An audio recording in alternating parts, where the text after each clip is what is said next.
Chapitre 17. La navette orbitale filait à travers les nuages, nimbée d'une couronne flamboyante provoquée par l'entrée dans l'atmosphère. Le temps pour elle d'en ressurgir, ses flancs étaient noircis, et ses rétropropulseurs gémissaient à pleine puissance. Elle réduisit sa vitesse en virant fort pour adopter un vecteur d'approche prioritaire, et descendit ensuite au-dessus de la zone des spires nord du palais.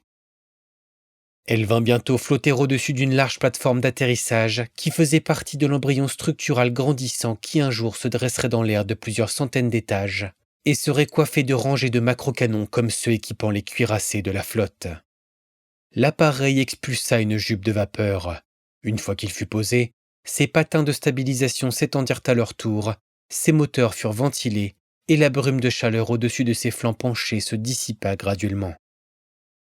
Une écoutille d'accès s'ouvrit en crissant. 4 gardes aux masques sans expression descendirent à travers les émanations, chacun d'eux vêtu de robe rouge sombre et portant une lance énergétique dentelée.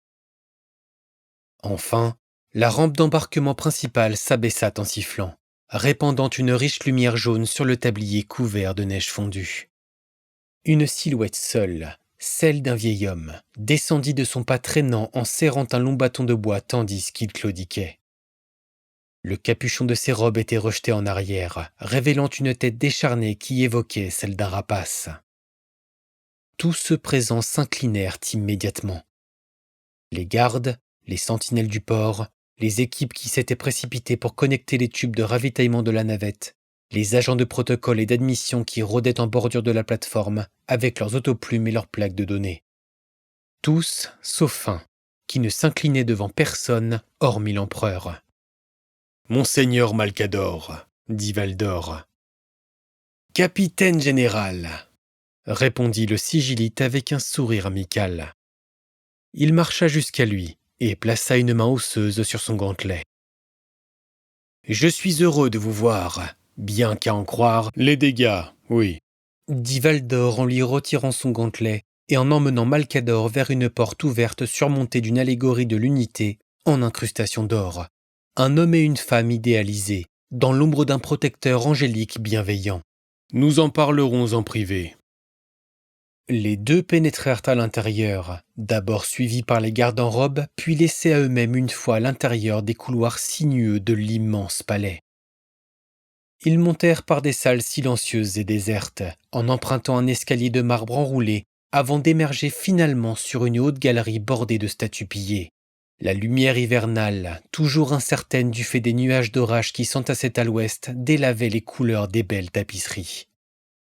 À travers les fenêtres hautes, les pics éloignés se distinguaient, un large bandeau rocheux où le climat grommelait sous des ombres turbulentes. « Je suis content d'être de retour, » dit Malcador en marchant jusqu'à un meuble de bois dalle poli pour y prendre un pichet d'eau en cristal. Il se versa un verre, en offrit un à Valdor, puis prit une gorgée du sien. « Luna n'est vraiment pas comme je m'en souvenais. Il y règne toujours une certaine horreur, comme il y en avait dans tant d'endroits ici. Les Sélénars se sont rendus fous, je pense. » Valdor hocha la tête. « Vous ont-ils reçus en personne ? » « Nous n'en sommes pas encore là. Il nous faudra des émissaires pour l'étape suivante. » « Ça ne suffira pas. » « Non, en effet, je ne pense pas. C'est la raison pour laquelle je suis revenu. Comment la Légion s'est-elle comportée ? » L'expression de Valdor ne fut pas transparente. « Plutôt bien, dit-il. Il y a des faiblesses, bien sûr, mais ils s'en sortiront mieux la prochaine fois. Le recrutement et l'entraînement restent difficiles. »« Dans ce cas, nous devons redoubler d'efforts, » dit Malcador. « Ayant vu l'état de leurs forces, je pense que nous aurons besoin de plus d'un détachement. 3 devraient suffire, je pense. »« Nous n'en avons pas encore 3. Nous devons y travailler d'arrache-pied. » Malcador posa le verre et partit de son pas feutré le long de la galerie, ses semelles souples s'enfonçant dans le tapis. « Y avait-il des Kataedjis parmi les forces rebelles qui sont parvenus ici ? » « Quelques-uns, » dit Valdor en marchant à ses côtés. « Ils s'accrochent donc. » Malcador fit la moue. « Il sera plus difficile d'apprécier leurs remplaçants, je le crains. Cela étant, nous ne les créons pas pour nous en faire des compagnons. Il atteignit la réplique grandeur nature d'un ancien discobole gréco-romain, reproduite en un facsimilé parfait à l'échelle moléculaire dans une pierre impérissable. Il insiste toujours sur l'urgence qu'il y a. Il veut que nous allions affronter les cultes génétiques maintenant, que nous achevions la construction de la flotte maintenant, que les légions soient amenées à leur plein potentiel opérationnel dès maintenant. Cela ne sert à rien d'essayer de lui dire combien ces choses sont ardues, car il ne voit que l'objectif, pas la trajectoire pour y parvenir. Cela pourrait nous valoir des ennuis un jour. La haute seigneuresse a été démise de ses fonctions, dit Valdor. Malcador dressa un sourcil. D'une façon définitive ? Elle ne reviendra pas. Ah, quel dommage. Je l'appréciais. Tout comme moi. Malcador sourit. Un mélange d'amusement désabusé et presque d'affection. Vraiment ? Je ne pensais pas que vous appréciiez qui que ce soit. Il regarda dehors par la fenêtre, vers là où le soleil rampait en taches dispersées sur le paysage lointain. Nous allons avoir besoin d'un nouveau prévôt maréchal. Je vais y réfléchir. Mais je m'égare. Pour l'heure, parlez-moi des dégâts au Sénatorum. Racontez-moi tout. L'expression de Valdor ne changea pas. Nous avons laissé toutes les chances à Astarté. Je me suis abstenu d'agir jusqu'au tout dernier moment. Il lui était possible de changer de direction si elle l'avait souhaité. Si je dois être honnête, tout le processus qui s'est déroulé m'est encore difficile à appréhender. Comme il est normal, dit Malcador. Pour vous, la trahison n'est qu'un concept abstrait. S'il s'était agi de n'importe qui d'autre qu'Astarté, nous ne lui aurions jamais laissé la même latitude. Mais il l'a toujours tenu en très haute estime. Qu'en est-il des dépôts ? Détruits. La crypte a été anéantie. Nous avons condamné les niveaux inférieurs et supérieurs. Bien, dit Malcador, et il se remit à marcher. L'âge ne raidissait ses mouvements que d'une façon superficielle, mais il conservait sous la surface une certaine vigueur brusque. La nouvelle va se répandre, dit-il. Les nombreux yeux qui nous observent vont relâcher leur attention pendant un temps. Le prix était lourd à payer pour un répit aussi court, mais il y aura des compensations. Je vais lui dire que le donjon est prêt à être réaffecté. Il souhaitera sans doute y poser la matrice de l'assise du portail aussitôt que possible. Je n'ai pas aimé devoir occulter la vérité à mes propres hommes, dit Valdor, avec pour la toute première fois un élément de reproche dans la voix. Par le passé, le soin de mentir a toujours été laissé à vos gens. Malcador en fut amusé. Vous allez devoir vous y habituer. D'autres mensonges vont être nécessaires. Son sourire tordu s'estompa lentement. Si la moindre information avait été vantée, si quiconque au-delà de notre cercle clos avait su que nous avions récupéré des exemplaires et que nous les avions déjà portés sur Luna, les caches restantes se seraient retrouvées véritablement en péril. Il fallait que tout cela paraisse vrai. Et comme vous l'avez dit, Astarté a agi de son propre chef. Il lui était possible de faire machine arrière. Mais son nom demeure sur les documents du projet. Autant que je sache. Une légère ironie. Il semble qu'il les apprécie. Malcador atteignit le bout de la galerie, où les fenêtres s'arrêtaient et où les panneaux s'assombrissaient sous l'éclat doux des lumens se renfonçaient. Et il baissa la voix. Mais il y a autre chose de véritablement inattendu. Il pense à présent que les primarques des légions n'ont peut-être finalement pas été anéantis. Il a projeté son esprit dans les terres et il y a trouvé des échos. D'après lui, il pense qu'ils puissent être récupérés. Valdor fronça les sourcils. C'est impossible. J'étais là. Les cuves de croissance ont été détruites. Il n'y avait plus rien. Plus rien à voir, comme en ce qui concerne nos dépôts. Mais peut-être n'ont-ils pas été tués. Peut-être ont-ils été dispersés. Impossible. Avec ses adversaires, rien n'est impossible. Mais s'ils les avaient à leur merci, pourquoi ne pas les détruire ? Parce qu'ils n'étaient peut-être pas en mesure d'y parvenir. Le simple fait de se tendre jusqu'à cette salle leur a peut-être réclamé un effort au-delà de leur endurance. Ou peut-être ont-ils agi ainsi pour quelque autre raison, car ils étaient contraints par leurs propres règles. On prétend qu'ils apprécient ce genre de petits jeux. Valdor soutint le regard de Malcador pendant un long moment. Il n'y avait pas de nouveaux généraux, se murmura-t-il. Vous paraissez presque déçu. Bien sûr que non. Allons, mon ami, ce sont de bonnes nouvelles. La croisade s'en trouverait immensément accélérée si nous récupérions ce que nous avons perdu cette nuit-là. Imaginez, les légions réunies à leur progénitor, comme il en a toujours été l'intention. Valdor ne dit rien pendant un temps, bien que son front demeurât plissé. Quand il finit par répondre, sa voix était pensive. « Je me rappelle avoir porté ces fioles pour les sauver des flammes, » dit-il. « Je me rappelle avoir senti la vie frémir à l'intérieur du verre. Après cela, je me rappelle avoir vu les premiers d'entre eux émerger des unités amniotiques, luisants comme des nouveau-nés. Et plus tard, je les ai regardés s'accroître en nombre, recevoir des armes et être entraînés à les employer. J'ai vu toutes ces choses, et je n'ai rien dit. Et Astarté, qui les connaissait mieux que quiconque, les a pourtant considérés si dangereux sans leur primarque qu'elle a essayé de tous les détruire. Malcador le regarda avec un air sérieux. « Qu'êtes-vous en train de dire, Constantin ? » Que si les progénitors ont vraiment été éparpillés, serait-il sage pour nous de chercher à les retrouver? Ne devraient-ils pas être laissés là où ils sont, ou bien détruits? S'ils sont vivants, ils auront la trace de leurs ravisseurs sur eux. Malcador hocha la tête. C'est un risque, mais nous ne sommes pas parvenus là où nous en sommes sans prendre de risque. Il tendit la main et serra le bras de Valdor. Nous reparlerons de tout ceci. Vous en parlerez avec lui également quand il reviendra. Vous devrez affûter vos arguments. Il me semble qu'il soit décidé à partir à leur recherche. Il s'est mis à y faire référence comme à ses fils. Pouvez-vous imaginer ça? Je n'y croyais pas non plus avant de l'avoir entendu de ses lèvres. Peut-être éprouve-t-il un attachement qui persiste envers eux, même si j'ignore combien de temps il pourra durer. Valdor hésita. Ses émotions humaines continuent de décliner. Comme il l'avait prédit, toute chose a son prix à payer.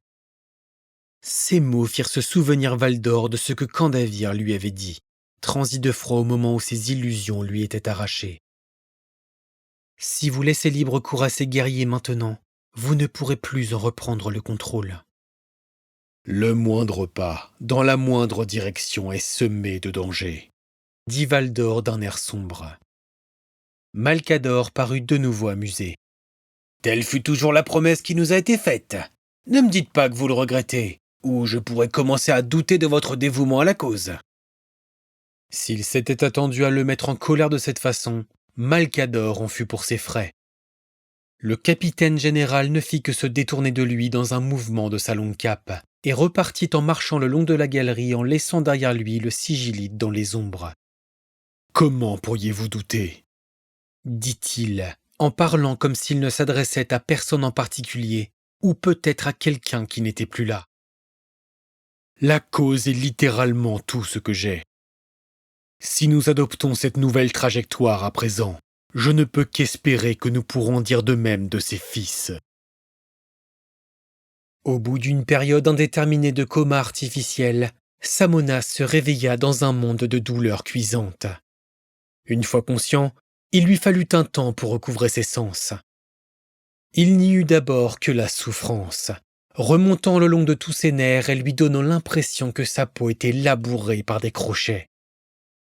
Au bout d'un temps, il parvint à l'atténuer en employant les techniques enseignées par l'ordre. Et ses alentours se fixèrent derrière un masque trouble de douleur tout juste tolérable. Il se trouvait dans une unité médicale au sein de la tour, une qu'il reconnaissait de précédentes périodes de convalescence post-combat. Les murs en étaient récurés et sans ornement. Des drones d'apothécarions cliquetaient et bourdonnaient, embrassant dans leurs entrailles carrées des liquides gargouillants.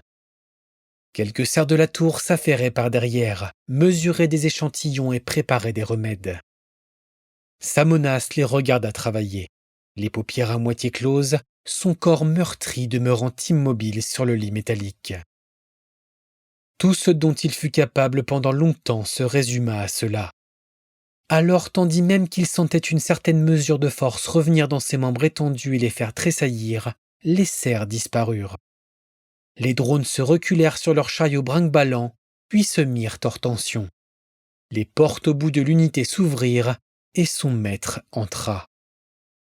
Samonas mobilisa toutes ses réserves afin de s'armer contre la réprimande qui s'annonçait. L'expression du capitaine général ne lui parut cependant pas particulièrement sombre. À dire vrai, il semblait plus détendu que la dernière fois qu'il s'était parlé en personne. « Comment vous remettez-vous » demanda Valdor en venant se tenir près de la tête du lit. Samonas ne pouvait pas encore bouger le cou, mais parvint à déglutir péniblement. « Bien, je crois, dit-il. Votre corps, certainement. Il faudra davantage que des flammes pour vous tuer.